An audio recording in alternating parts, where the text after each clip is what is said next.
वो चार chemical property इस प्रकार थी। First is reactivity, second is nature of bond, third is oxidation state and fourth is disproportionation of oxidation state. ये चार केमिकल प्रॉपर्टी हम डिस्कस कर चुके हैं। आज के इस लेक्चर में हम कुछ और केमिकल प्रॉपर्टी को डिस्कस करेंगे। Fifth chemical property of nitrogen family is reactivity towards the hydrogen. All elements of nitrogen family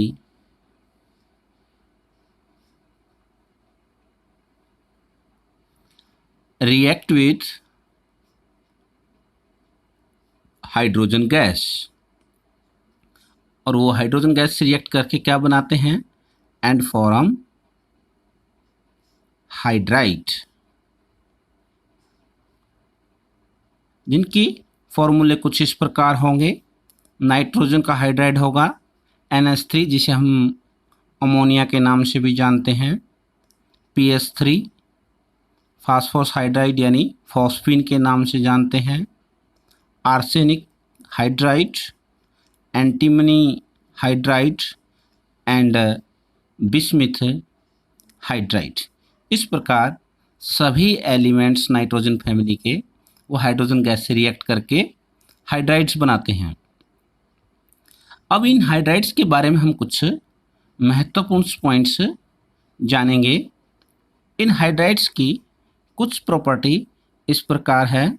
some properties of hydrides of nitrogen family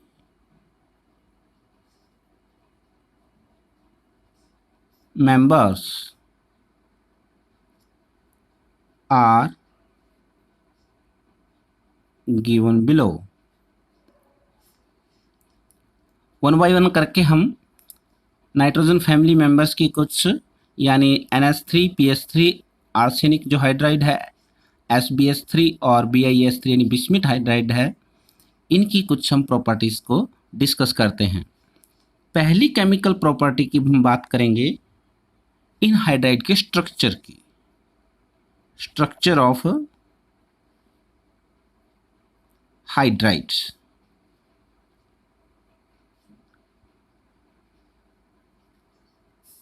प्रिय विद्यार्थियों, नाइट्रोजन फैमिली के हाइड्राइड के स्ट्रक्चर को हम आइए डिटेल में समझते हैं। नाइट्रोजन फैमिली मेंबर का पहला हाइड्राइड है NH3, जिसे हम अमोनिया के नाम से जानते हैं। अमोनिया का किस प्रकार का स्ट्रक्चर होगा उसे हम डिटेल में समझते हैं।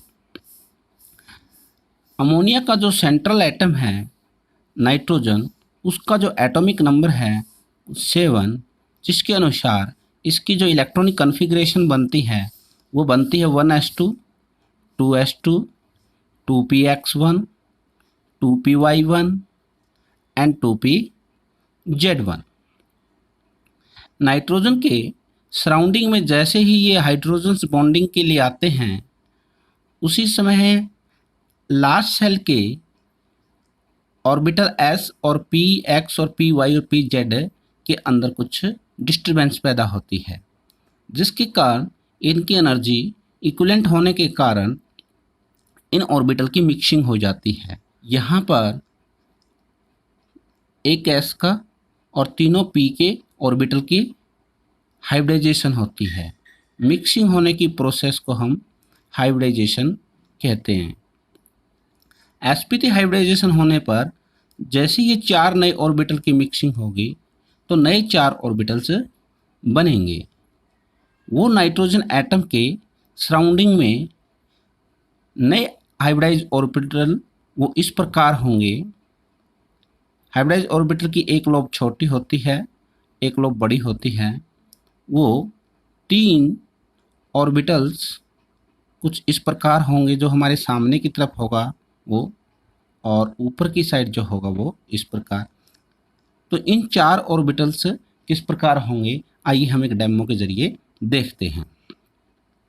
कुछ इस प्रकार वो हमारे 4 ऑर्बिटल्स होंगे। ये जो हमने नाइट्रोजन एटम है और उसके ये 3 ऑर्बिटल्स ये नीचे की तरफ होंगे और एक ये ऑर्बिटल्स ऊपर की तरफ होगा। कुछ इस प्रकार ये चारों ऑर्बिटल आपस में एक दूसरे से बराबर की दूरी रखेंगे, यानी प्रत्येक ऑर्बिटल के बीच में 109.28 डिग्री का एंगल होगा। तो प्यारे विद्यार्थियों, इस प्रकार से अगर इन चारों ऑर्बिटल के साथ कोई अदर एटम बॉन्ड बना लेता है तो 4 नए बॉन्ड बनेंगे और 4 नए बॉन्ड बनेंगे तो उसके अनुसार इस मॉलिक्यूल की जो शेप होगी वो टेट्राहेड्रल होगी। Tetra mean 4, hedral mean face. 4 face की शेप कैसे होगी, मान लीजिए यहाँ भी एटम जुड़ गया, यहाँ भी एटम जुड़ गया और यहाँ भी एटम जुड़ गया और यहाँ भी एटम जुड़ गया। ये सारे जुड़ने के बाद जो इसकी शेप कैसी होगी, एक फेस तो ये होगा, इनके कॉर्नर अगर हम मिला दें तो एक फेस ये होगा, दूसरा फेस ये होगा, इनको मिला दें, तीसरा ये होगा। इस प्रकार 3 फेस तो ये होंगे, 1, 2 और 3, और एक फेस जो है उसका नीचे का होगा। 4 फेसेस होंगे इस प्रकार से, और 4 फेसेस से ये आपका यानी टेट्राहेड्रल शेप आएगा। और ये भी आप जानते हैं कि अगर sp3 हाइब्रिडाइजेशन हो तो उस मॉलिक्यूल की शेप कैसी होती है, टेट्राहेड्रल।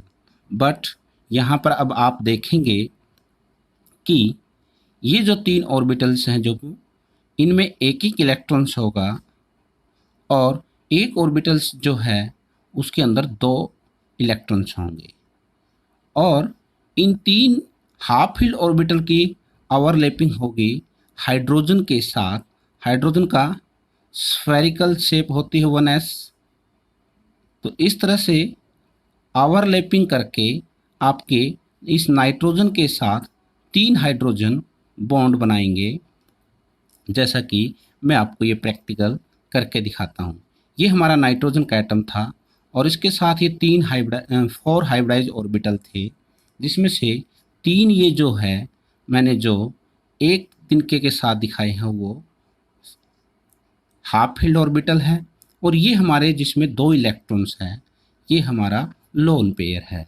तो इसमें हाफ फील्ड ऑर्बिटल जो है वो ओवरलैपिंग करके बॉन्ड बनाते हैं, यानी कुछ इस तरह से वो बॉन्ड बनाएंगे। ये एक हाइड्रोजन ने बॉन्ड बनाया, दूसरा इस हाइड्रोजन ने बॉन्ड बनाया और तीसरा इस हाइड्रोजन ने बॉन्ड बनाया। तो इस प्रकार से 3 हाइड्रोजन इसके साथ बॉन्ड बनाएंगे, लेकिन ये लोन पेयर है, ये बॉन्ड नहीं बनाएगा। जैसा मैंने कहा था कि सभी के बीच में कितने कितने का एंगल होना चाहिए था, 109.28 डिग्री का। लेकिन यहाँ पर आपको पता है बॉन्ड पेयर, ये जो बॉन्ड पेयर है इनके बीच में रिपल्सन कम होती है as compare to lone pair और बॉन्ड पेयर के। यानी ये लोन पेयर इनके बीच में थोड़ी सी ज़्यादा रिपल्सन करेगा, और ज़्यादा रिपल्सन के कारण ये जो आपके 3 बॉन्ड है ये थोड़े से नीचे की तरफ झुक जाएंगे। यानी जो एंगल होगा इनके बीच में वो 10928 न रहकर ये एंगल आपका 107.8 डिग्री हो जाएगा। तो मुझे उम्मीद है आपको ये स्ट्रक्चर समझ में आया होगा।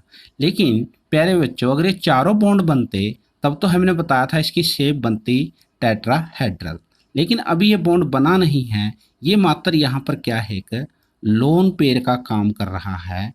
इस प्रकार से ओनली यहाँ कोई एटम यहाँ जुड़ा नहीं है, इसलिए अब इसकी जो शेप है वो आपकी किस प्रकार की होगी, ये एक प्रकार से नीचे ये 3 बॉन्ड बने हैं, 3 एटम जुड़े हैं और ये जो शेप एक पिरामिड की शेप है। कैसी? जैसे इसका एक तिकोना होता है और नीचे वो फैला हुआ होता है 3 फेस, तो इसकी जो शेप होगी वो पिरामिडल शेप होगी, पिरामिडल शेप।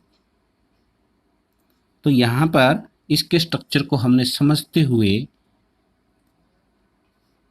हमने इसमें मुख्यतः 3-4 बातें नोट की। नंबर 1 कि नाइट्रोजन का हाइड्राइड है जो NH3 जिसे हम अमोनिया के नाम से जानते हैं, उसमें नंबर 1 sp3 हाइब्रिडाइजेशन होती है। sp3 हाइब्रिडाइजेशन से यानी नए जो ऑर्बिटल बनते हैं उनको हम sp hybridised orbital, sp3 hybridise orbital कहते हैं। ना उसको हम s कहेंगे ना उसको हम p कहेंगे, sp3 हाइब्रिडाइज ऑर्बिटल कहेंगे। वो 4 sp3 हाइब्रिडाइज ऑर्बिटल बनते हैं जिसमें 3 ऑर्बिटल्स में सिंगल इलेक्ट्रॉन्स होगा और एक जो ऑर्बिटल्स है उसमें पेयर होगा। और आपको पता है जो बॉन्ड बनाते हैं कोवैलेंट बॉन्ड, वो हाफ फील्ड बनाएंगे, जिन्होंने यानी इसने किसके साथ बनाए, हाइड्रोजन के साथ। ये तीनों हाइड्रोजन ने इस नाइट्रोजन के 3 हाइब्रिडाइज ऑर्बिटल के साथ ओवरलैपिंग करके 3 बॉन्ड बनाए, जिन्हें हम बॉन्ड पेयर कहेंगे, जिन्हें हम यहाँ पर भी मैं ये आपके 3 हाइड्रोजन यहाँ पर जुड़ गए, ये हमारे क्या हैं, बॉन्ड पेयर। और एक जो ऑर्बिटल है उसने किसी के साथ बॉन्ड नहीं बनाया क्योंकि उसके पास पेयर है, वो ओवरलैपिंग नहीं करेगा यानी कोवैलेंट बॉन्ड नहीं बनाएगा। ये आपका लोन पेयर रहेगा, यानी ये बॉन्ड में पार्टिसिपेट इसने नहीं किया है, ये लोन पेयर रहेगा। तो इस प्रकार से आपका ये इनके बीच का जो एंगल होगा, मैंने बताया था नॉर्मली अगर चारों बॉन्ड बनते तो चारों बॉन्ड की बराबर दूरी रहती एक दूसरे से, तब आपका एंगल कितना बनना चाहिए था, 109.28, लेकिन वो नहीं रहता क्योंकि ये लोन पेयर बॉन्ड पेयर से ज़्यादा रिपल्सन करता है, जबकि बॉन्ड पेयर और बॉन्ड पेयर की रिपल्सन कम होती है। ज़्यादा रिपल्सन होने के कारण इनकी ये लोन पेयर इनको थोड़ा सा झुका देगा और झुकाने से ये एंगल 107.28 डिग्री का होगा। और जिससे इसकी शेप, अगर ये भी बॉन्ड बनता ऊपर वाला तो फिर इसकी टेट्राहेड्रल शेप हम कहते, लेकिन अब इनकी हम कैसी शेप कहेंगे, ये बॉन्ड बना नहीं है, ये इसकी चोटी है और शीर्ष पॉइंट है और ये आपका नीचे की तरफ झुके हुए हैं, यानी एक पिरामिडल शेप बनेगी। ये 3 पॉइंट आपने अच्छी तरह से अब ध्यान करने स्ट्रक्चर के बारे में। Number 1 sp3 hybridisation, number 2 pyramidal shape बनेगी न कि टेट्राहेड्रल, और इसमें एक लोन पेयर रहेगा और जो लोन पेयर की रिपल्सन बॉन्ड पेयर की रिपल्सन से ज़्यादा होगी और जिसके कारण ये बॉन्ड पेयर के बीच का एंगल 109.28 से डिक्रीज होकर 107.8 डिग्री हो जाएगा। सिमिलरली अगर हम बात करें अब नेक्स्ट एलिमेंट की नाइट्रोजन फैमिली की, फास्फोरस के हाइड्राइड की, यानी PS3 की, PS3 में भी इसी तरह इलेक्ट्रॉनिक कॉन्फ़िगरेशन होगी, 1s2 2s2 2p6 3s2 3px1 3py1 3pz1। तो इसमें भी वही sp3 हाइब्रिडाइजेशन होगी और sp3 हाइब्रिडाइजेशन के अनुसार इसमें टेट्राहेड्रल शेप होनी चाहिए, लेकिन यहाँ पर भी टेट्राहेड्रल नहीं होगी क्योंकि इसमें क्या होगा, लोन पेयर होगा और 3 ऑर्बिटल जो होंगे उनके साथ जो हाफ फील्ड ऑर्बिटल होंगे उनके साथ हाइड्रोजन ओवरलैपिंग करके कोवैलेंट बॉन्ड बनाएगा। सिमिलरली अमोनिया की तरह ही PS3 में भी कैसी शेप होगी, पिरामिडल शेप होगी। लेकिन अब इसमें जो थोड़ा सा डिफरेंस होगा वो क्या होगा, वो ये होगा कि जो फास्फोरस का साइज बड़ा है और बड़ा साइज होने के कारण बड़ा साइज होने के कारण, जैसे मैं यहाँ पर नाइट्रोजन की जगह कुछ और बड़ा ये ले लेता, तो फिर ये बॉन्ड लेंथ है ना, ये बॉन्ड पेयर की लेंथ है वो बढ़ जाती। इस तरह से ये जो हाइड्रोजन की बॉन्ड लेंथ है बढ़ जाती, और ये लोन पेयर, तो बॉन्ड लेंथ बढ़ जाती, तो जो बॉन्ड पेयर है इलेक्ट्रॉन का उनकी डिस्टेंस भी बढ़ जाती। डिस्टेंस बढ़ने के कारण इनके बीच की रिपल्सन कम होती, क्योंकि दूरी ज़्यादा हो गई। दूरी ज़्यादा होने के कारण इनके बीच की रिपल्सन कम होती, नहीं एक दूसरे को दूर कम करते। लेकिन जो लोन पेयर है लगातार क्या कर रहा है, रिपेल कर रहा है, जिसके कारण ये थोड़े से और झुक जाते। जैसे अगर ये बॉन्ड लेंथ बड़ी होती तो ये और आसानी से झुक जाते, इस लोन पेयर के कारण और आसानी से झुक जाते। और झुकने का कारण मतलब ये हुआ, इनके बीच का जो एंगल होगा वो नाइट्रोजन वाले की तुलना में डिक्रीज होकर ये काफ़ी डिक्रीज हो जाएगा, और ये 93.6 डिग्री रह जाएगा। आपने समझा? जो एंगल बॉन्ड पेयर के बीच में 107.8 था, वो फास्फोरस वाले केस में साइज बड़ा होने के कारण बॉन्ड लेंथ बढ़ी है। इट मीन्स बॉन्ड पेयर के बीच की डिस्टेंस बढ़ी है, और डिस्टेंस बढ़ने के कारण बॉन्ड पेयर की रिपल्सन घटी है, और बॉन्ड पेयर की रिपल्सन घटने के कारण ये दोनों बॉन्ड पेयर थोड़े ही और क्लोज आ जाएंगे, यानी उनके बीच का एंगल डिक्रीज होकर 93.6 डिग्री हो जाएगा।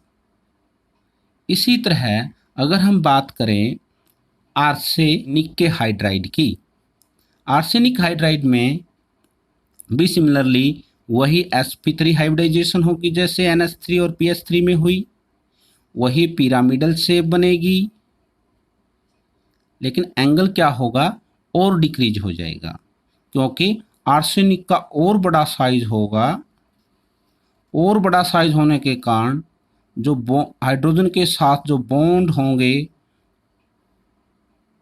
उनकी लेंथ और ज़्यादा होगी, और ज़्यादा होने के कारण बॉन्ड पेयर में डिस्टेंस और बढ़ेगी, और डिस्टेंस बढ़ने के कारण इनके बीच की रिपल्सन कम होगी, और रिपल्सन कम होने के कारण ये बॉन्ड और क्लोज आ जाएंगे, और क्लोज आने का मतलब ये एंगल डिक्रीज होकर जो फास्फोरस के केस में 93.6 था, अब ये घटकर 91.8 डिग्री आ जाएगा। इसी तरह एंटीमनी के हाइड्राइड में भी और साइज बढ़ जाएगा एंटीमनी का, उसमें और डिक्रीज हो जाएगा, और बिस्मिथ वाले में तो डिक्रीज होकर ये 90 डिग्री पे आ जाएगा। तो प्यारे विद्यार्थियों, आपने इस स्ट्रक्चर को अच्छी तरह से समझा, जिसमें हमने मुख्य 3-4 पॉइंट्स विशेष कर नोट किए। नंबर 1, हाइब्रिडाइजेशन कौन सी होती है, sp3।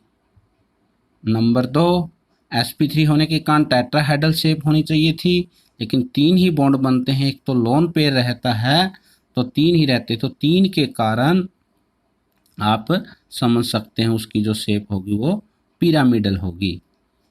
और एंगल क्या होगा, अगर ये बॉन्ड बनता तो आपके चारों बॉन्डों के बीच में बराबर एंगल होना था, और बराबर होने का मतलब 109.28 होना था, लेकिन वो न होकर, क्यों, बॉन्ड पेयर के बीच में रिपल्सन कम होती है, लेकिन लोन पेयर के बीच में रिपल्सन ज़्यादा होती है, जिसके कारण ये बॉन्ड पेयर थोड़े से क्लोजली आ जाएंगे रिपल्सन कम होने के कारण, और एंगल 109 न रहकर 109 से घटकर 107.8 डिग्री आ जाएगा। फिर बात थी फास्फोरस के हाइड्राइड की, उसमें भी वही हाइब्रिडाइजेशन होगी sp3, उसमें भी एक बॉन्ड लोन पेयर रहता है जिसके कारण 3 ही बॉन्ड बनते हैं, तो उसमें भी कैसी शेप, पिरामिडल शेप, लेकिन बॉन्ड एंगल यहाँ ये साइज इसका और ज़्यादा हो जाता है, जिसके कारण आपके नीचे के जो बॉन्ड पेयर हैं उनकी डिस्टेंस ज़्यादा हो जाती है, और ज़्यादा होने के कारण इनके बीच में रिपल्सन कम, जिसके कारण ये और क्लोजली आ जाते हैं, और क्लोजली आने का मतलब फास्फोरस का साइज बड़ा होने के कारण डिस्टेंस ज़्यादा, डिस्टेंस ज़्यादा के कारण रिपल्सन कम, और रिपल्सन कम के कारण क्लोजली आ जाएंगे, यानी इनके बीच का एंगल 93.6 डिग्री। आर्सेनिक की बात आएगी तो आर्सेनिक में भी वही हाइब्रिडाइजेशन sp3, पिरामिडल शेप और हाइड्रोजन के साथ बॉन्ड की डिस्टेंस ज़्यादा होने के कारण बॉन्ड पेयर में भी डिस्टेंस ज़्यादा हो जाएगी, यानी रिपल्सन और कम हो जाएगी, ये बॉन्ड पेयर और क्लोजली आ जाएंगे, यानी एंगल और डिक्रीज होकर 91.8 डिग्री आ जाएगा। और एंटीमनी वाले में और साइज बढ़ जाएगा, एंटीमनी का डाउन द ग्रुप आते हैं तो साइज बढ़ता है इनका, तो और साइज बढ़ जाएगा तो और बॉन्ड पेयर के बीच में रिपल्सन कम हो जाएगी डिस्टेंस बढ़ने के कारण, और एंगल डिक्रीज हो जाएगा, और बिस्मिथ में भी और, यानी बिस्मिथ का तो फिर 90 डिग्री आ जाएगा। तो प्यारे विद्यार्थियों, ये सारी बातें आइए अब हम नोट कर लेते हैं।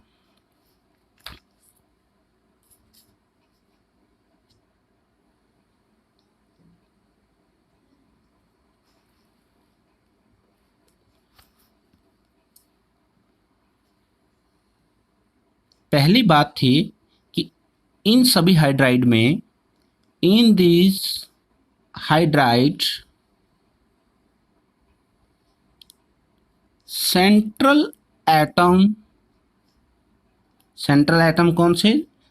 नाइट्रोजन, फास्फोरस, जो नाइट्रोजन फैमिली के एलिमेंट्स हैं वो central atoms is sp3 hybridised. कौन सी हाइब्रिडाइजेशन घटती है उनमें? sp3 hybridisation take place, and due to lone pair, एक 3 तो बॉन्ड बन जाते हैं आपने देखा था, लेकिन एक लोन पेयर रह जाता है, और due to lone pair of electrons, और उस लोन पेयर ऑफ इलेक्ट्रॉन के कारण उनकी 3 बॉन्ड बनते हैं, इसलिए 4 तो बनते थे, टेट्राहेड्रल शेप बनती, लेकिन उनमें से एक लोन पेयर रहता है, उस लोन पेयर के कारण उन सभी हाइड्राइड की शेप देखी थी तो हमने क्या थी? They have pyramidal shape. हमने सभी की कॉमन बात बता दी है कि नंबर 1 तो सभी हाइड्राइड में जो सेंट्रल एटम होता है, चाहे नाइट्रोजन है, pH3 में फास्फोरस, वो sp3 हाइब्रिडाइज होते हैं, और उनमें एक लोन पेयर रहता है ऊपर, 3 हाइड्रोजन के साथ बॉन्ड बनते हैं, उसके कारण उनकी शेप कैसी हो जाती है? Pyramidal shape. अब रह गई बात बॉन्ड एंगल की। बॉन्ड एंगल हमने देखा था NH3 में जो बॉन्ड एंगल था वो क्या था? NH3 has the largest bond angle, उसी में सबसे ज़्यादा एंगल था। कितना था? वो 109.28 से घटकर कितना आया था? 107.8 डिग्री घटकर आया था। लेकिन फिर आगे बॉन्ड एंगल क्या होता गया था? फास्फिन का और काफ़ी घट गया था। तो इस प्रकार से ये एंगल क्या हो रहा है? डाउन द ग्रुप डिक्रीज हो रहा है। The bond angle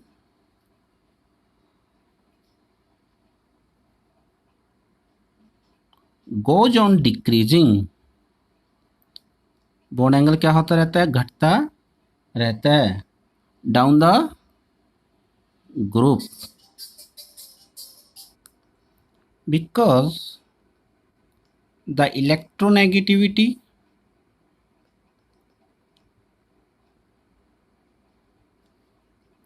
of central atom, ये जो सेंट्रल एटम है इनकी इलेक्ट्रोनेगेटिविटी, इलेक्ट्रॉन को अपनी तरफ रखने की जो टेंडेंसी है डिक्रीजेस, वो तो घटती है, एंड साइज, और इनका जो साइज है वो क्या होता है? इंक्रीजेज, वो बढ़ता है, जिसके परिणाम स्वरूप यानी कॉन्सिक्वेंटली, यानी इसके परिणाम स्वरूप जो bond pair, BP means bond pair की जो रिपल्सन है वो क्या होती रहती है? डिक्रीजेस। ये समझिए, ये जो बॉन्ड पेयर है इसकी इलेक्ट्रोनेगेटिविटी घटती जाएगी, तो ये जो बॉन्ड पेयर है वो थोड़े ही दूर होते जाएंगे, और दूर होते जाएंगे तो उनके बीच की डिस्टेंस बढ़ती जाएगी। साइज भी बढ़ेगा तो भी इनकी डिस्टेंस बॉन्ड पेयर की ज़्यादा दूर हो जाएगी, जिसके कारण फिर उनके बीच की रिपल्सन घट जाएगी और घटने के कारण ये बॉन्ड एंगल डिक्रीज होता जाएगा। तो bond pair repulsion decreases and so bond angle decreases as mentioned in table, जो ये टेबल में मैंने मेंशन की है, दिखाए हैं। प्यारे विद्यार्थियों, यदि ये कंसेप्ट आपको समझ में नहीं आया है तो आप दोबारा बैक जाकर ये जो डेमो के जरिए मैंने समझाया है उसे दोबारा आप अच्छी तरह से समझकर इस कंसेप्ट को अपना क्लियर कर सकते हैं। प्यारे विद्यार्थी, आइए अब हम नाइट्रोजन फैमिली मेंबर की हाइड्राइड की सेकंड प्रॉपर्टी बेसिक स्ट्रेंथ को समझते हैं। पहली बात तो यही है कि ये जो हाइड्राइड्स हैं नाइट्रोजन फैमिली के NH3, PS3, arsenic hydrides, antimony hydride और बिस्मुथ हाइड्राइड्स, ये देखने में एक बार तो लगते हैं कि इनके पास हाइड्रोजन और ये हाइड्रोजन आयन डोनेट कर सकते हैं, और ऑर्नियस के अनुसार जो हाइड्रोजन आयन देता है वो होता है एसिड। तो इस हिसाब से देखने में लगता है कि एसिड होने चाहिए, लेकिन लेविस ने एक डेफिनेशन दी थी कि लेविस की क्या डेफिनेशन थी उसे मैं एक्सप्लेन करता हूँ। लेविस के अनुसार जो substance lone pair accept the lone pair, वो सब्सटेंस यानी वो मॉलिक्यूल्स आपका क्या होगा, Lewis acid. A for acid, A for accept. और उसके अपोजिट जो लोन पेयर को क्या करे, डोनेट करे, लोन पेयर को क्या करे, डोनेट करे, तो वो मॉलिक्यूल्स क्या कहलाते हैं आपके, वो सब्सटेंस क्या होंगे, लेविस बेस। तो यहाँ पर आप देख सकते हैं इन हाइड्राइड के केसेस में, जैसे मैं एक जनरल स्ट्रक्चर बनाता हूँ M, मैंने ये कोई भी इसका सेंट्रल एटम ले लिया और उसके ये 3 हाइड्रोजन के साथ बनाए हुए बॉन्ड शो कर दिए, और इसके पास एक क्या होता है, लोन पेयर होता है। तो इसके पास लोन पेयर देने के लिए, डोनेट करने के लिए अवेलेबल है, तो इसलिए ये लोन पेयर डोनेट कर सकता है। इसलिए ये सारे हाइड्राइड किसका काम करते हैं, एज ए लेविस बेस का, लेविस बेस का। तो ये बात हम आइए लिखते हैं। ऑल हाइड्राइड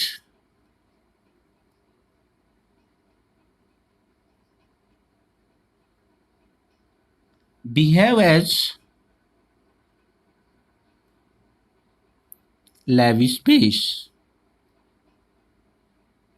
because of, क्यों, because of presence of lone pair. सभी के पास क्या है, loan pair of electron presence है, इसके कारण ये डोनेट कर सकते हैं, यानी लेविस बेस का बिहेव करते हैं।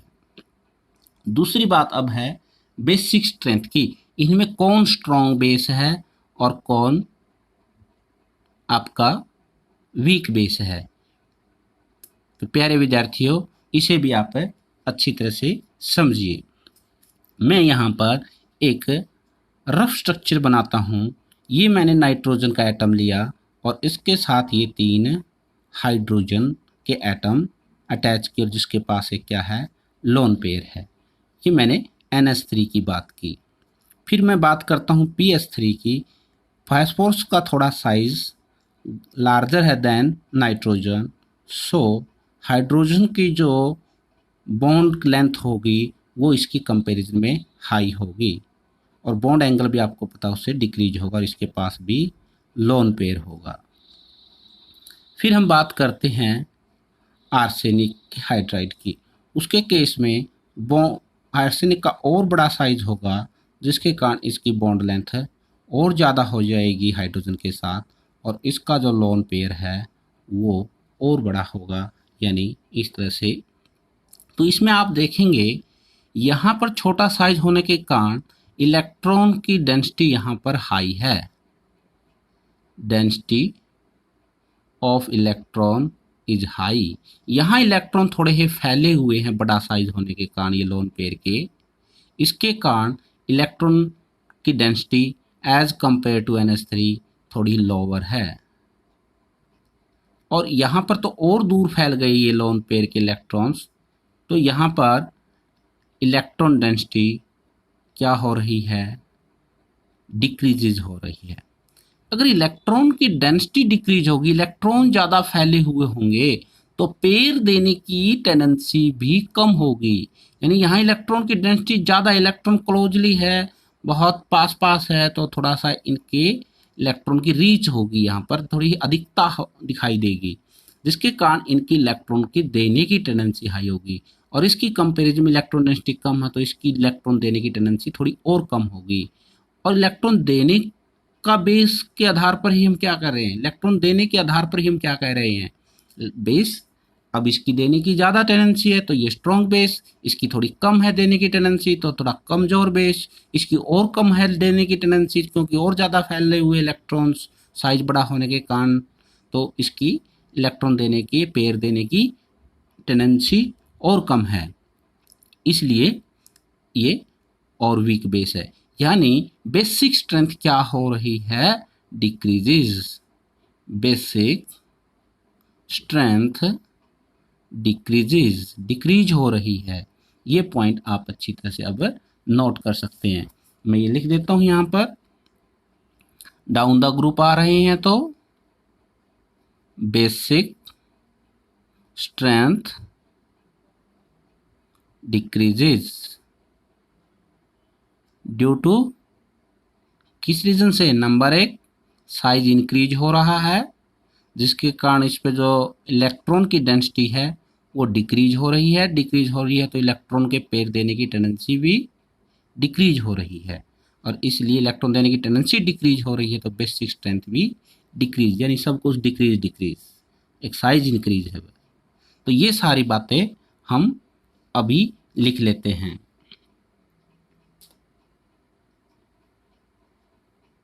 The basic strength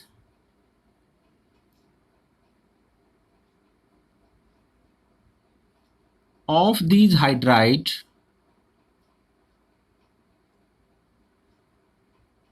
decreases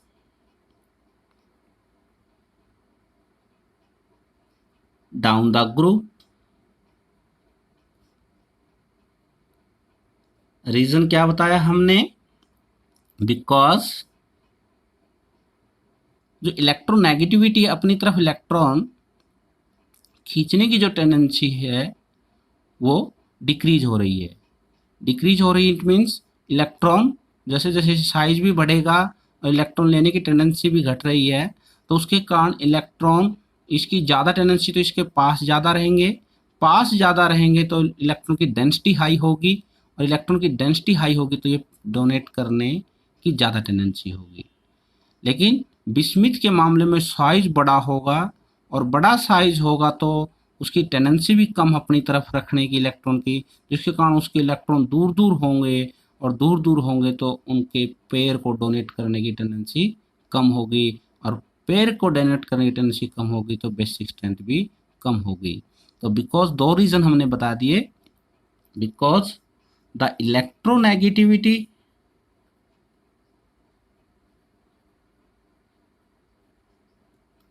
of central atom, central atom ये नाइट्रोजन फास्फोरस आर्सेनिक,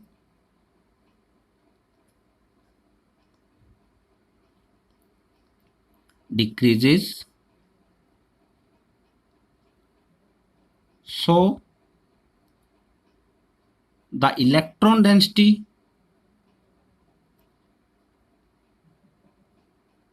इलेक्ट्रॉन का जो घनत्व है नाइट्रो एटम, सेंट्रल एटम के पास है, ऑन सेंट्रल एटम, वो क्या होगा, down the group decreases,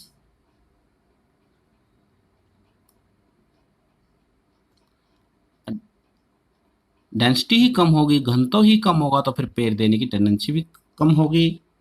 the tendency to donate the pair, lone pair of electron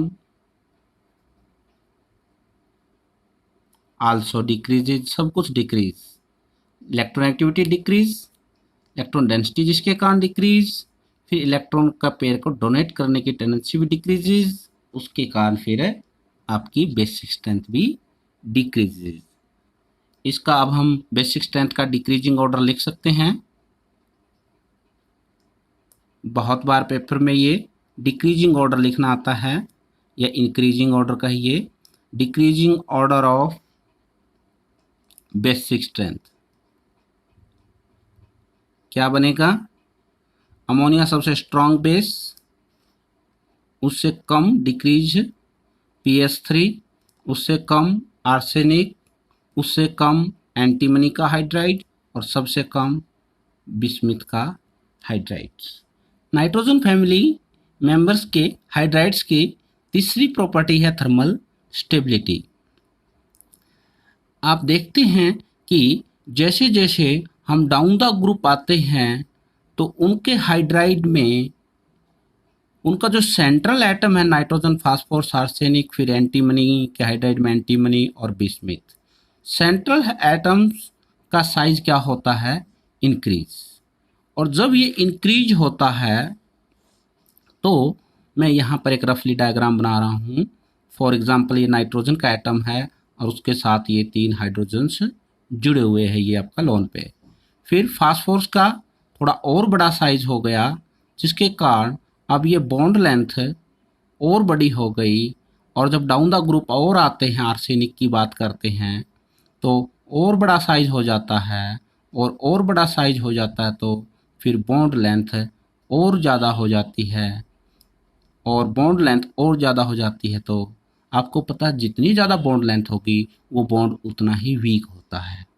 यानी ये बॉन्ड लेंथ छोटी है तो इसको तोड़ने के लिए हाई एनर्जी देनी पड़ेगी, ये बॉन्ड लेंथ थोड़ी ही इंक्रीज होगी तो वीक हो गया बॉन्ड, तो इसमें थोड़ी और कम एनर्जी देनी पड़ेगी, और ये और बॉन्ड लेंथ इंक्रीज हो गई साइज इंक्रीज होने के कारण सेंट्रल एटम का, तो और बॉन्ड लेंथ वीक होने के कारण ये बॉन्ड और इजीली ब्रेक होगा, यानी कम एनर्जी पर ही ब्रेक हो जाएगा। कहने का मतलब इजीली ब्रेक हो जाएगा, तो ये हाइड्राइड आपका क्या है? वो कम स्टेबल है। और फिर बिस्मिथ वाले में तो और बड़ा साइज होने के कारण बॉन्ड लेंथ और ज़्यादा होगी, और ज़्यादा होने के कारण बॉन्ड और वीक होगा और वो इजीली ब्रेक हो जाएगा। कहने का मतलब और कम स्टेबल है। इट मीन्स इनकी जो स्टेबिलिटी है वो क्या हो रही है? Stability decrease. तो ये पॉइंट्स भी आइए हम अभी लिख लेते हैं। The thermal stability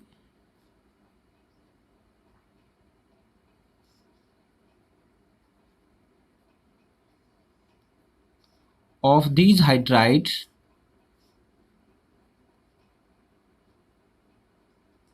decreases down the group. Reason?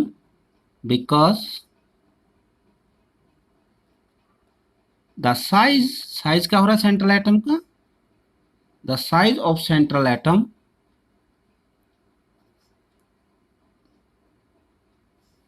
Increases, size बढ़ रहा है अभी नीचे आने पर, साइज बढ़ रहा तो बॉन्ड लेंथ भी बढ़ रही है, तो साइज क्या हो रहा है? इंक्रीजेज। सो बॉन्ड लेंथ को मैं यहाँ पर एम यानी यहाँ ये सेंट्रल एटम है उसको एम से डिनोट कर रहा हूँ, और उसके साथ हाइड्रोजन ये एम और ये एच, ये MH से मैं बॉन्ड लेंथ डिनोट कर रहा हूँ। सो बॉन्ड लेंथ जो है वो आपकी क्या हो रही है? बॉन्ड लेंथ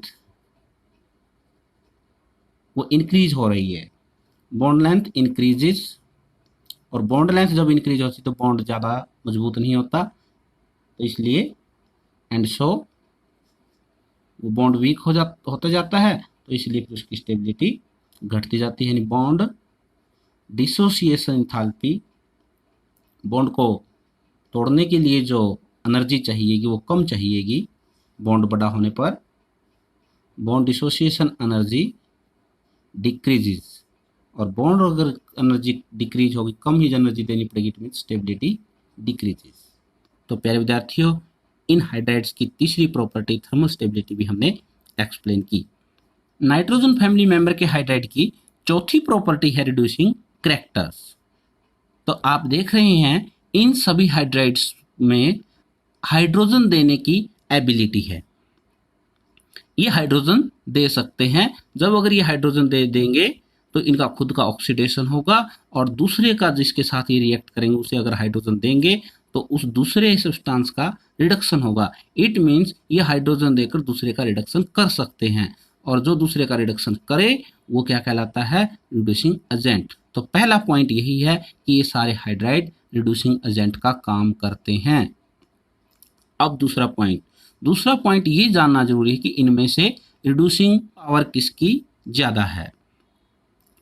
रिड्यूसिंग पावर के लिए हम यहाँ पर जो मुख्य पॉइंट्स देखते हैं वो ये है कि जब हम डाउन द ग्रुप आते हैं तो साइज क्या होता जाता है, इंक्रीज। साइज इंक्रीज होने से जो हाइड्रोजन के साथ बॉन्ड है उस बॉन्ड की लेंथ बढ़ती जाती है। जितनी बॉन्ड लेंथ बढ़ती जाती है वो बॉन्ड उतना वीक होता जाता है। बॉन्ड वीक होगा नीचे आने पर हाइड्रोजन के साथ तो वो इजिली वो एच देगा। एच जितना इजिली देगा तो वो उसकी रिड्यूस करने की पावर इट मीन्स उतनी ही ज़्यादा है। यानी यहाँ पर साइज बड़ा होने के कारण बॉन्ड लेंथ ज़्यादा है तो इजिली एच देगा तो अगले का रिडक्शन इजिली करेगा और रिडक्शन इजिली करेगा मीन्स इसकी रिड्यूस करने की पावर ज़्यादा है और इसका छोटा साइज है तो इसमें बॉन्ड लेंथ छोटी है, बॉन्ड स्ट्रॉन्ग है, इजिली एच नहीं देगा तो फिर ये इजिली एच नहीं देगा तो इसकी रिड्यूसिंग पावर कम है और इसकी ज़्यादा है। तो हमने क्या देखा, डाउन द ग्रुप आते हुए रिड्यूसिंग पावर बढ़ रही है। तो यही दो पॉइंट्स हमने नोट करने हैं। नंबर एक पहला जो पॉइंट्स है वो ये है, ये सारे जो हाइड्राइड्स है इनके पास हाइड्रोजन देने की एबिलिटी है तो ये रिड्यूसिंग एजेंट का काम करते हैं। These hydrides behave as reducing agent because क्यों है भाई reducing agent? Because they can give, ये क्या दे सकते हैं, हाइड्रोजन दे सकते हैं। गिव हाइड्रोजन एटम देने की एबिलिटी है, इसलिए ये अगले किसी को रिड्यूस कर सकते हैं तो ये रिड्यूसिंग एजेंट का काम कर सकते हैं, रिड्यूसिंग एजेंट का बिहेव करते हैं। रिड्यूसिंग एजेंट में अब किसकी ज़्यादा था रिड्यूसिंग करैक्टर, नीचे वाले का ज़्यादा था ऊपर वाले का, तो रिड्यूसिंग करैक्टर नीचे आने पर इंक्रीज हुआ है। The reducing character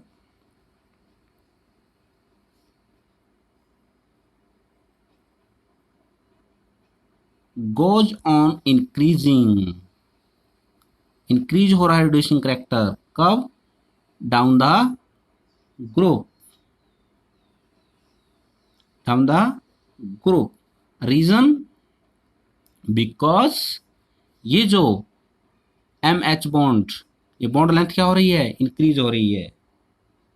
because MH कहिए या EH कहिए, एलिमेंट और हाइड्रोजन के बीच की MH बॉन्ड लेंथ, M यानी मेंबर है ये नाइट्रोजन फैमिली का, इस मेंबर सेंट्रल एटम के और हाइड्रोजन के बॉन्ड की जो बॉन्ड लेंथ है वो क्या हो रही है, इंक्रीज हो रही है। एंड सो अब बॉन्ड लेंथ इंक्रीज होगी तो बॉन्ड डिसोसिएशन एंथैल्पी, बॉन्ड तोड़ने के लिए जो एनर्जी है, बॉन्ड डिसोसिएशन एंथैल्पी यानी एनर्जी क्या होगी, कम चाहिएगी बॉन्ड बढ़ना होने पर तो वो डिक्रीजेज। बॉन्ड एनर्जी कम चाहिएगी इट मीन्स एच इजली देगा। तो दैट इज वाई, इसी कारण तो फिर क्या है, the ease to donate hydrogen atom देने की जो आसानी है वो बढ़ जाती है, यानी आसानी से हाइड्रोजन एटम दे देता है बॉन्ड लेंथ बढ़ने पर।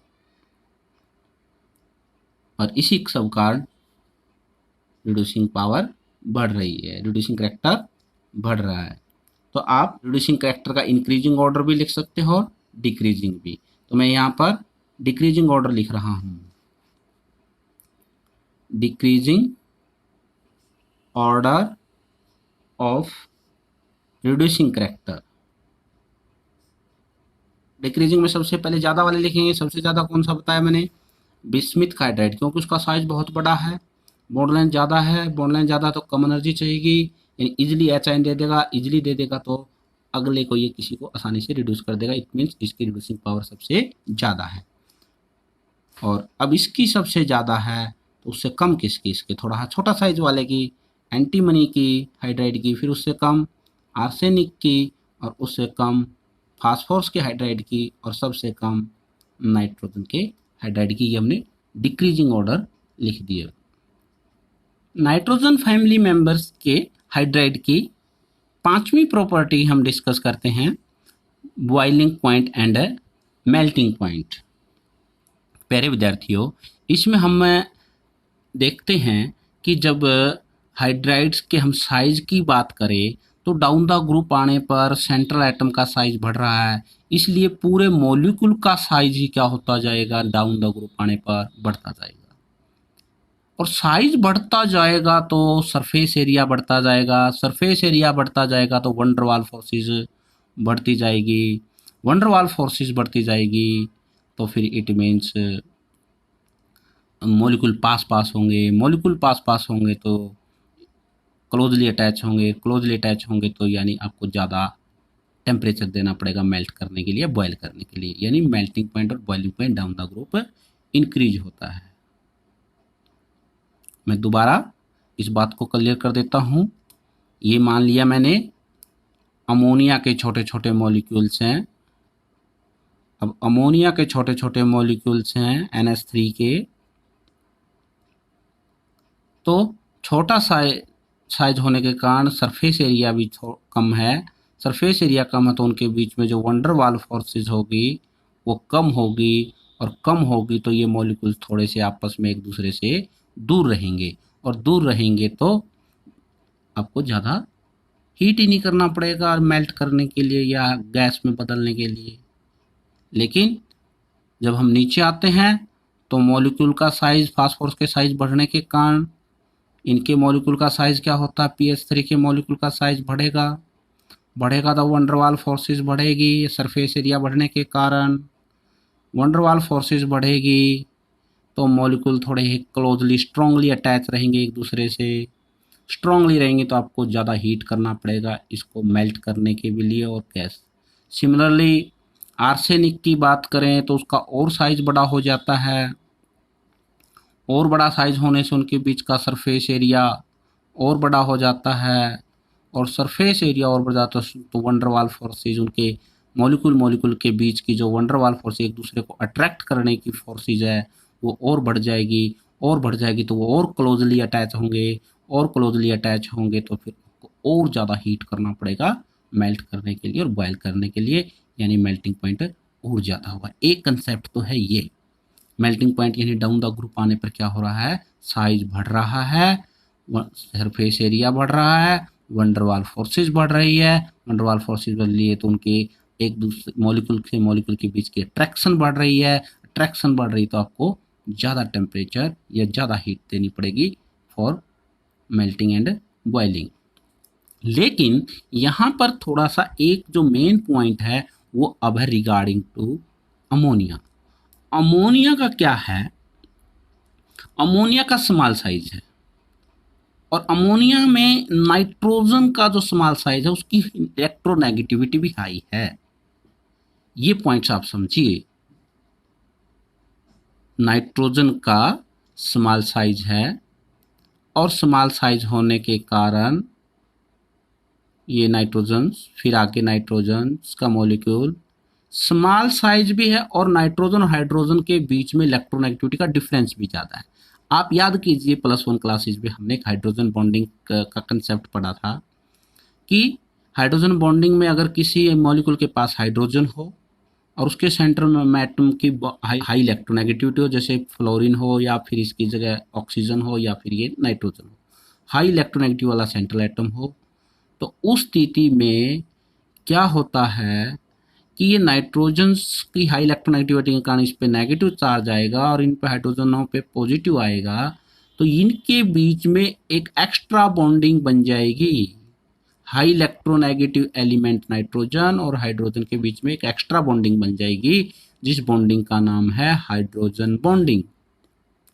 इस हाइड्रोजन बॉन्डिंग के कारण ये NH3 के जो मॉलिक्यूल्स है वो बहुत ही क्लोजली है, और बहुत ही क्लोजली है नहीं तो इट मीन्स इनको आपने मेल्ट करने के लिए या बॉयल करने के लिए एक्स्ट्रा एनर्जी चाहिएगी। इसलिए अमोनिया की PS3 से ज़्यादा मेल्टिंग पॉइंट और बॉइलिंग पॉइंट है। यहाँ दो कंसेप्ट समझाए मैंने।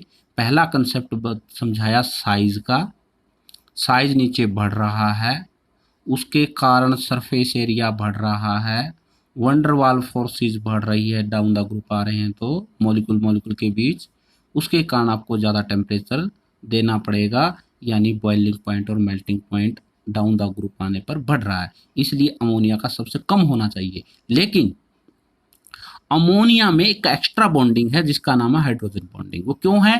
क्योंकि नाइट्रोजन की हाई इलेक्ट्रोनेगेटिविटी है, और हाई इलेक्ट्रोनेगेटिविटी है तो हाइड्रोजन और नाइट्रोजन के बीच में इलेक्ट्रोनेगेटिविटी का डिफरेंस काफ़ी ज़्यादा है, जिसके कारण नाइट्रोजन के ऊपर नेगेटिव चार्ज आ जाता है और हाइड्रोजनों के ऊपर पॉजिटिव, और जिनके बीच में एक एक्स्ट्रा बॉन्डिंग बन जाती है, इसका नाम हाइड्रोजन बॉन्डिंग। और हाइड्रोजन बॉन्डिंग के कारण ये मॉलिक्यूल अमोनिया के NH3 के क्लोजली पैक हो जाते हैं। क्लोजली पैक होने के कारण इट मीन्स आपको ज़्यादा टेम्परेचर देना पड़ेगा या ज़्यादा हीट देनी पड़ेगी मेल्ट और बॉयल करने के लिए, यानी इनका मेल्टिंग पॉइंट और बॉइलिंग पॉइंट काफ़ी ज़्यादा है इनकी कंपैरिजन में।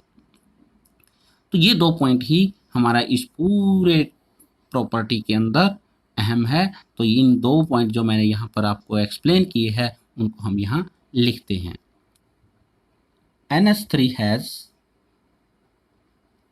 Higher melting point and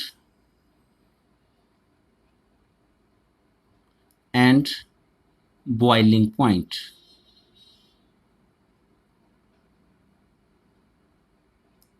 then PS3 से ज़्यादा है। रीजन अभी बताया, बिकॉज ऑफ प्रेजेंस ऑफ, क्या प्रेजेंट है इसमें? Hydrogen bonding, presence of intermolecular यानी मॉलिक्यूल मॉलिक्यूल के बीच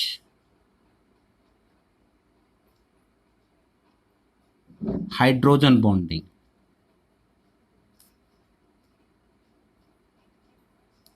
हाइड्रोजन बॉन्डिंग होने के कारण मॉलिक्यूल मॉलिक्यूल के बीच ज़्यादा मेल्टिंग पॉइंट है। इन्हीं के बीच हाइड्रोजन बॉन्डिंग है, इनके बीच क्यों नहीं? क्योंकि इलेक्ट्रोनेगेटिविटी का जो डिफरेंस है ना फास्फोरस का और हाइड्रोजन का, वो ज़्यादा डिफरेंस नहीं है, लगभग इनकी इलेक्ट्रोनेगेटिविटी सिमिलर है। इसी तरह आर्सेनिक की हाइड्रोजन की सिमिलर सी है। जब इलेक्ट्रोनेगेटिविटी होगी तो ये पेयर बीच सी में रहेगा। जैसे मैं यहाँ एग्जांपल देता हूँ फास्फोरस का, तो ये पेयर बीच सी में रहेगा, तो फिर चार्ज असाइन नहीं होगा, और चार्ज असाइन नहीं होगा तो फिर चार्ज क्रिएट नहीं होगा, तो फिर उनके बीच में बॉन्डिंग नहीं बनेगी। तो यही मेन रीजन है। रीजन भी लिख देते हैं। In case of NH3, ammonia के केस में क्या है? There is greater electronegativity difference,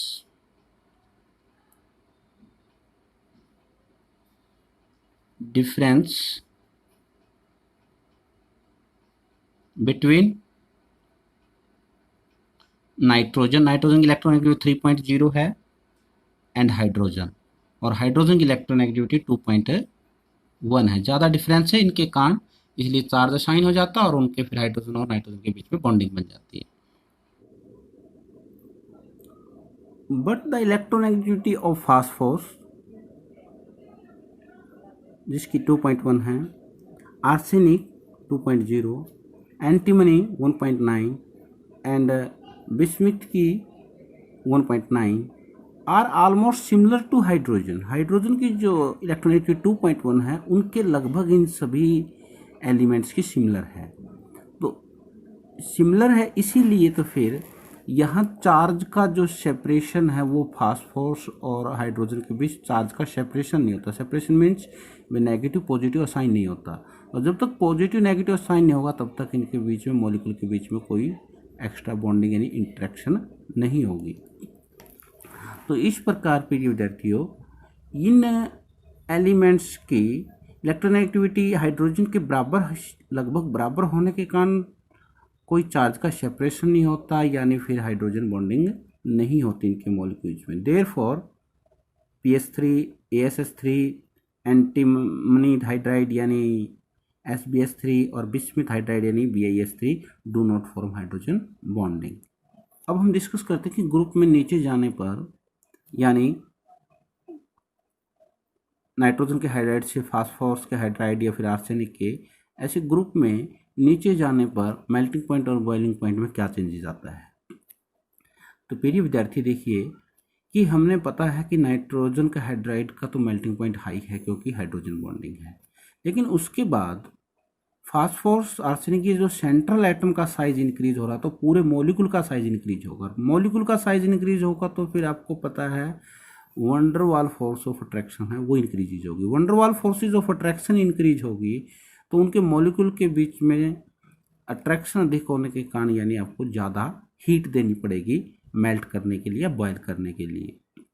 तो इसलिए साइज इंक्रीज होने के कारण वंडरवाल फोर्सेज इंक्रीज होती है, उसी के कारण फिर वंडरवाल फोर्स अट्रैक्शन इंक्रीज होने के कारण मॉलिक्यूल का बीच की जो बाइंडिंग फोर्स है, उनको बांधे रखने वाली फोर्स है, वो इंक्रीज होती है, यानी आपको ज़्यादा हीट देनी पड़ेगी, यानी बॉइलिंग पॉइंट और मेल्टिंग पॉइंट इंक्रीज होता है। यानी as we move down the group, जैसे हम ग्रुप के नीचे की ओर जाते हैं तो बॉइलिंग पॉइंट फ्रॉम PS3 यानी फास्फिन ऑनवर्ड्स, फास्फिन और उसके बाद के गो ऑन इंक्रीजिंग, वो बढ़ता रहता है। Reason because as the size of molecule, molecule का साइज क्या होता है, इंक्रीजेज बढ़ता है। Magnitude of the van der Waals force of attraction, जो मॉलिक्यूल के बीच की वंडरवाल फोर्स अट्रैक्शन है उसका मैग्नीट्यूड भी आल्सो इंक्रीजेज, वो बढ़ता है, और सो बॉइलिंग पॉइंट इंक्रीजेज। तो ऑर्डर क्या बना, अमोनिया का तो ज़्यादा बताया ही है, क्यों, हाइड्रोजन बॉन्डिंग है मॉलिक्यूल अमोनिया के मॉलिक्यूलों के बीच, लेकिन उसके बाद साइज इंक्रीज हो रहा है, वंडरवाल फोर्स इंक्रीज हो रही है, इसलिए बॉइलिंग पॉइंट भी इंक्रीज हो रहा है ये ऑर्डर। लेकिन अब इसका एक्चुअल जो ऑर्डर है वो ये बनेगा, एक्चुअल ऑर्डर कि सबसे कम किसका हुआ, फास्फिन का, उससे ज़्यादा आर्सेनिक के हाइड्राइड का, अमोनिया का ज़्यादा है वो इन दोनों से ज़्यादा है, लेकिन इनका अमोनिया से भी ज़्यादा क्योंकि इनका साइज बहुत बड़ा, वंडरवाल फोर्स बहुत अधिक हो जाती है, तो इनका सही, ये एक्चुअल ऑर्डर है जब भी आपने पूरे का ऑर्डर लिखना हो। नाइट्रोजन फैमिली मेंबर्स के हाइड्राइड की नेक्स्ट प्रॉपर्टी है सोल्बिलिटी। सोल्बिलिटी का एक प्रिंसिपल है लाइक डिजोल्व लाइक, जैसी सॉल्वेंट की नेचर होगी वैसी अगर सॉल्वेंट की नेचर तो दोनों डिजोल्व हो जाएंगे आपस में।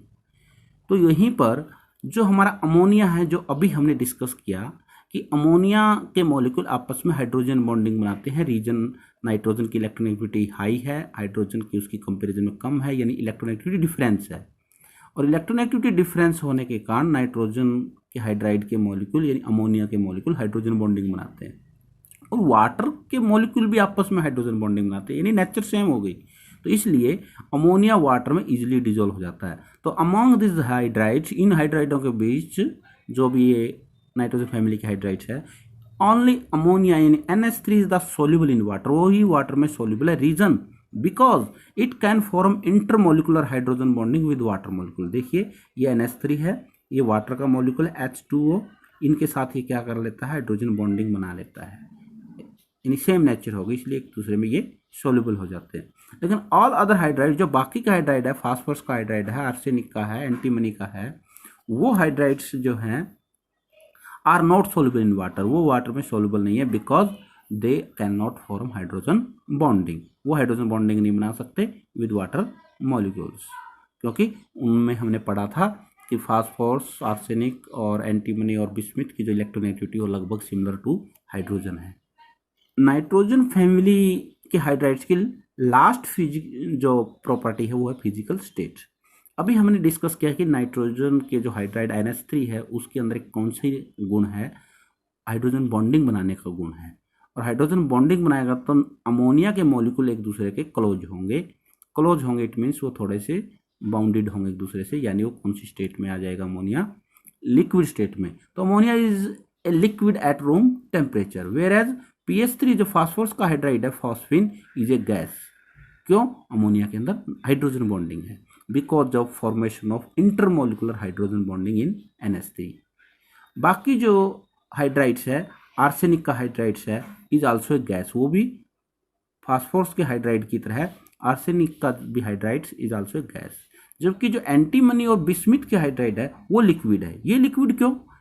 ये तो आपस इनके मॉलिक्यूल तो आपस में हाइड्रोजन बॉन्डिंग नहीं बनाते, क्योंकि इनकी इलेक्ट्रोनेगेटिविटी लगभग हाइड्रोजन के सिमिलर है।